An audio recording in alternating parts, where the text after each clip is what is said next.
देखिए हॉरर में डिफरेंट तो ये होता है कि हम जो दिखलाना चाहते हैं लोग को डरना चाहिए। एक हॉरर का वो होता है कि जो हम पिक्चर देख भी रहे हैं, डर भी रहे हैं, लेकिन देखने की भी इच्छा हो, तो वो चीज़ है।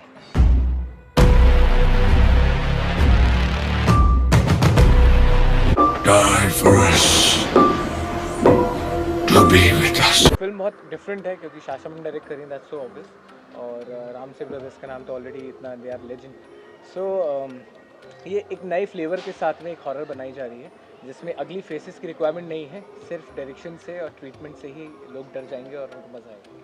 আজ আমরা কথা বলবো ভারতীয় হরর ফিল্মের পথপ্রদর্শক র্যামসে ব্রাদার্সের কিছু পরিত্যক্ত এবং আনরিলিজড ভৌতিক ছবির বিষয়ে। 1977 সালে রামসে ভাইয়েরা চিখ নামের একটি ফিল্ম শুরু করার কথা পরিকল্পনা করেছিলেন, যার মুখ্য ভূমিকায় অভিনয় করার কথা ছিল সতীশ কৌল, প্রেমা নারায়ণ এবং আমজাদ খানের। মিউজিকের দায়িত্বে ছিলেন কিংবদন্তি সুরকার সি রামাচন্দ্রা। ছবির ডায়লগ লিখেছিলেন কফিল আজার এবং নির্দেশনা দেওয়ার কথা ছিল কুমার রামসে এবং শ্যাম রামসের, এবং ফিল্মটি নির্মাণ করছিলেন রামসে ব্যানারের প্রতিষ্ঠাতা এফ.ইউ. রামসে। কিন্তু এই ফিল্মটি শেষ পর্যন্ত আর ফ্লোর অবধি যায়নি। প্রসঙ্গত উল্লেখ্য যে রামসে ভাইয়েরা তাদের কাল্ট ক্লাসিক হরর ফ্লিক দরওয়াজার টাইটেল প্রথমে স্থির করেছিলেন চিখ নামে। দরওয়াজা মুক্তি পেয়েছিল 1978 সালে। এর বেশ কিছু বছর পরে বি গ্রেড হরর মুভি নির্মাতা মোহন ভাকরি 80 দশকের মাঝামাঝি চিখ নাম দিয়ে একটি হরর মুভি নির্মাণ করেছিলেন, যেটি বক্স অফিসের বিচারে সফল হয়েছিল।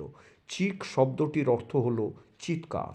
1982 সালে বিখ্যাত রামসে ব্রাদার্সের 7 ভাইদের অন্যতম কেশু রামসে কোহরা দ্য মিস্ট নামের একটি হরর মুভি নির্মাণের কাজে হাত লাগিয়েছিলেন। সিনেমাটির মুখ্য চরিত্রে অভিনয় করার কথা ছিল বিখ্যাত বলিউড নায়িকা জিনাত আমানের। সিনেমাটির প্রযোজক ছিলেন উমেশ। পোস্টার দেখে বোঝার উপায় নেই যে এই উমেশ বলিউডের বিখ্যাত প্রডিউসার উমেশ মেহরা কিনা। সিনেমাটির সঙ্গীত পরিচালক ছিলেন বাপ্পি লাহিড়ী এবং চিত্রনাট্য লিখেছিলেন জ্যোতি স্বরূপ। মুভিটির পরিচালক ছিলেন কেশু রামসে। সিনেমাটির গল্প সম্বন্ধে কিছুই জানা যায় না, তবে পোস্টার দেখে ধারণা করা যায় যে কোহরার কাহিনী সম্ভবত কোনো হলিউডের হরর মুভির দ্বারা প্রভাবিত ছিল। জিনাত আমান ছাড়া এই মুভির অন্য কোনো অভিনেতা বা অভিনেত্রীর নামও জানা যায়নি। তবে এই সিনেমাটির একটি অফিসিয়াল পোস্টার রিলিজ করা হয়েছিল। রামসেদের ব্যানারে জিনাত আমানের মতন অভিনেত্রীকে হরর ফিল্মে দেখতে পাওয়ার মতন দুর্লভ বিষয়টি অবশ্য শেষ পর্যন্ত বাস্তবায়িত হতে পারেনি, মুভিটি পরিত্যক্ত বা শেলভড হয়ে যাওয়ায়। এই একই নামে প্রথমে 1964 সালে বিশ্বজিৎ এবং ওয়াহিদা রহমানকে নিয়ে বীরেন নাগের পরিচালনায় এবং অনেক পরে 1993 সালে আরমান কোহলি এবং আয়েশা জুলখাকে নিয়ে একটি হরর এবং সাসপেন্স থ্রিলার ফিল্ম নির্মিত হয়েছিল, যাদের নাম ছিল কোহরা। কোহরা শব্দটির অর্থ হল কুয়াশা। রামসে ভাইদের আরেকটি বাতিল প্রজেক্টের নাম ছিল এক আন্ধেরি রাত, তবে সম্ভবত এটি র্যামসেদের নিজস্ব ব্যানারের ফিল্ম ছিল না। ফিল্মের নির্মাতা ছিলেন বি আর সোয়ান্তি, সঙ্গীত পরিচালক ছিলেন বাপ্পি লাহিড়ী এবং নির্দেশনার দায়িত্বে ছিলেন তুলসী রামসে এবং শ্যাম রামসে। একটি অফিসিয়াল পোস্টার রিলিজ হওয়ার পরে ছবিটি বাতিল হয়ে যায়। বাতিল হওয়ার কারণ আজও অজ্ঞাত। 80 দশকে রামসে ব্রাদার্সদের সিন্দবাদ নামের আরেকটি প্রজেক্ট বাতিল হয়, তবে এই ফিল্মের নির্মাতা ছিলেন নয়ন ভোরা, নির্দেশক ছিলেন তুলসী রামসে এবং শ্যাম রামসে, কাহিনীকার ছিলেন কুমার রামসে এবং মিউজিকের দায়িত্বে ছিলেন শ্যামজি ঘনশ্যামজি। নবীন নিশ্চল, বিদ্যা সিনহা, শক্তি কাপুর এবং দেবকুমার স্টারার সিন্দবাদ অবশ্য হরর মুভি ছিল নাকি আরব্য রজনীর সেই নাবিক সিন্দবাদের গল্প ছিল, এটা জানা যায়নি। র্যামসে ব্রাদার্সদের আরও দুটি বাতিল বা শেলভড মুভির নাম হলো টাওয়ার হাউস এবং মকবরা। 1990 সালে র্যামসে ফিল্মস কম্বাইন্সের ব্যানারে হাশমত খান, কমলজিৎ, पूनम दासगुप्ता, सतीश शाह, अरुणा ईरानी এবং কুলভূষণ খরবন্দাকে নিয়ে ফিল্ম টাওয়ার হাউসের কাজ শুরু হয়। ফিল্মের মিউজিকের দায়িত্বে ছিলেন অজিত সিং। ফিল্মের প্রোমোও বেরিয়েছিল। এই মুভির প্রোমোতে ব্যবহৃত একটা সংলাপ বা ডায়লগ ছিল, ये है टावर हाउस, यहाँ लोग दिन में आने से भी डरते हैं क्योंकि यहाँ घुसने से मौत मिलती है। এই মুভিটির কাজ বন্ধ হয়ে যায়। ফিল্ম মাকবারার কাজ শুরু হয়েছিল 1990 সালে। মাকবারা শব্দের অর্থ হল সমাধি বা সৌধ। এই ছবির প্রধান শিল্পীরা ছিলেন আতিশ দেবগন, মঞ্জিত কুলার, নরেন্দর নাথ, ভরত কাপুর, রাজেন্দ্র নাথ এবং মহাবীর শাহ। এই ফিল্মের নির্দেশক ছিলেন অর্জুন রামসে। সিনেমাটোগ্রাফি বা ক্যামেরার দায়িত্বে ছিলেন গঙ্গু রামসে এবং মিউজিক কম্পোজ করেছিলেন রামসে ব্রাদার্সের patent music director Ajit Singh.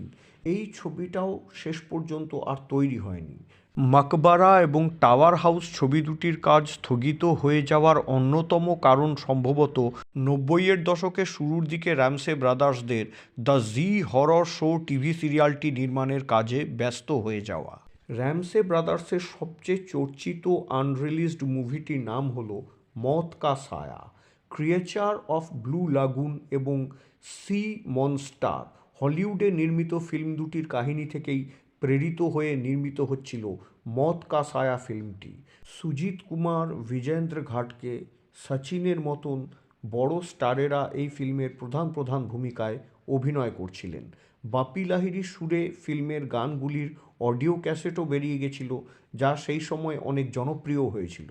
One of the heroines who had left the shoot midway and gone away, and there were other issues, and I think one of the reasons for the movie getting stalled was that.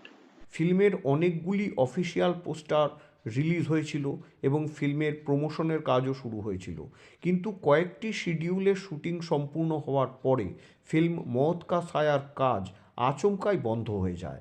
র্যামসেদের তরফ থেকে জানানো হয়েছিল যে এই ফিল্মের একজন অভিনেত্রী হঠাৎ করে মাঝপথে ফিল্মটির কাজ ছেড়ে বেরিয়ে যাওয়ার কারণে এই ফিল্মের কাজ আপাতত স্থগিত হয়ে গেছে। তবে মত কা সায়া শুটিং বন্ধ হয়ে যাওয়ার আসল কারণ সম্ভবত কপিরাইট ইস্যু।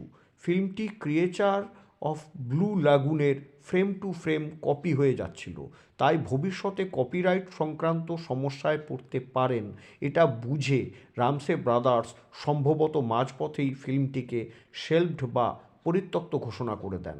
যদিও রামসে ব্রাদার্স এবং তাদের হরর মুভির ফ্যানেরা আজও আশা করেন যে ফিল্ম মত কা সায়া আজ না হলে কাল কখনো হয়তো অন্তত ওটিটিতে রিলিজ করবে। 1980 সালে দেবানন্দ নিজেই একবার রামসে ভাইদের সাথে দেখা করেছিলেন। দেবানন্দের ইচ্ছে ছিল যে রামসে ব্রাদার্স ওনাকে নিয়ে একটা হরর মুভি বানান। দেবানন্দ এবং হলিউডের অভিনেতা গ্রেগরি পেকের হাবভাব, কথাবার্তা বলার ঢং এবং ম্যানারিজম খুবই মিলে যেত। দেব সাহেবের অনুরোধে রামসে ভাইরা এরপরে হলিউডের বিখ্যাত অভিনেতা গ্রেগরি পেকেরই একটা মুভি দ্য ওমেনের গল্প থেকে প্রেরিত হয়ে একটা হরর মুভির চিত্রনাট্য লিখে ফেলেন আর দেবানন্দ সাহেবকে হিরো বানিয়ে সেই স্ক্রিপ্টের উপরে কাজ শুরু করার মনস্থির করেন। সিনেমাটার নাম ছিল ওম, কিন্তু শেষ পর্যন্ত নানা কারণে এই মুভিটার কাজ আর শুরুই হতে পারেনি। এর কিছু বছর পরে 1986 সালে রামসে ভাইরা রাজেশ খান্না এবং মন্দাকিনীকে নিয়ে নতুন করে ওম সিনেমার কাজটি দ্বিতীয়বার শুরু করার চেষ্টা করেন। এই ছবির অন্যান্য শিল্পীরা ছিলেন আমজাদ খান, কুলভূষণ খরবন্দা, গুলশন গ্রোভার এবং ডক্টর শ্রীরাম লাগু। মহরত হওয়ার পরে এই ছবিটার 4 রিল শুটিংও হয়, কিন্তু এরপরেই রাজেশ খান্নার সক্রিয় রাজনীতিতে ইনভলভড হয়ে যান এবং রাজনৈতিক জগতে উনি এতটাই ব্যস্ত হয়ে পড়েন যে ওম সিনেমার কাজটি রামসে ভাইয়েরা শেষ পর্যন্ত বাতিলই করে দেন।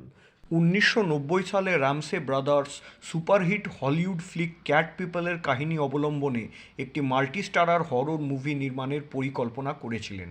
সিনেমাটির নাম ছিল ডার, যদি এই সিনেমাটি রিলিজ করত তাহলে ভিরানার পরে তার সেনসেশন তুলে দেওয়া নায়িকা জ্যাসমিনকে হয়তো দর্শকেরা আবার বিগ স্ক্রিনে আরেকবার দেখতে পেতেন। জ্যাসমিন ছাড়াও এই মুভিটিতে র্যামসে ফিল্মসের অন্য দুই জনপ্রিয় পেটেন্ট আর্টিস্ট হেমন্ত বিরজে এবং অনিরুদ্ধ আগরওয়ালেরও অভিনয় করার কথা ছিল। একটা ভীষণ গুরুত্বপূর্ণ চরিত্রে ছিলেন দীপক পারাশার। শোনা যায় যে এই ফিল্মে অভিনয়ের জন্য দীপক পারাশারের মেকআপ টেস্ট পর্যন্ত করা হয়ে গেছিল, কিন্তু বিভিন্ন কারণে সিনেমাটির পেপার ওয়ার্ক এবং ডকুমেন্টেশন সম্পূর্ণ হতে দেরি হচ্ছিল। সিনেমাটি ফ্লোরে আসার আগেই এর স্টোরি বা গল্প লিক আউট হয়ে যায় এবং বিখ্যাত পরিচালক মহেশ ভাট ক্যাট পিপলের কাহিনী অবলম্বনে তার নিজের ব্যানারের ফিল্ম জুনুনের কাজ শুরু করে দেন। এরপরেই রামসে ব্রাদার্স ফিল্ম ডারকে শেলফড বা পরিত্যক্ত ঘোষণা করে দেন। 2017 সালে শ্যাম রামসের উদ্যোগে কোই হ্যায় বলে একটি ফিল্মের কাজ শুরু হয়েছিল, কিন্তু তুলসী রামসের আকস্মিক প্রয়াণ এবং শ্যাম রামসের অসুস্থতার কারণে এই সিনেমাটি আর তৈরি হয়নি।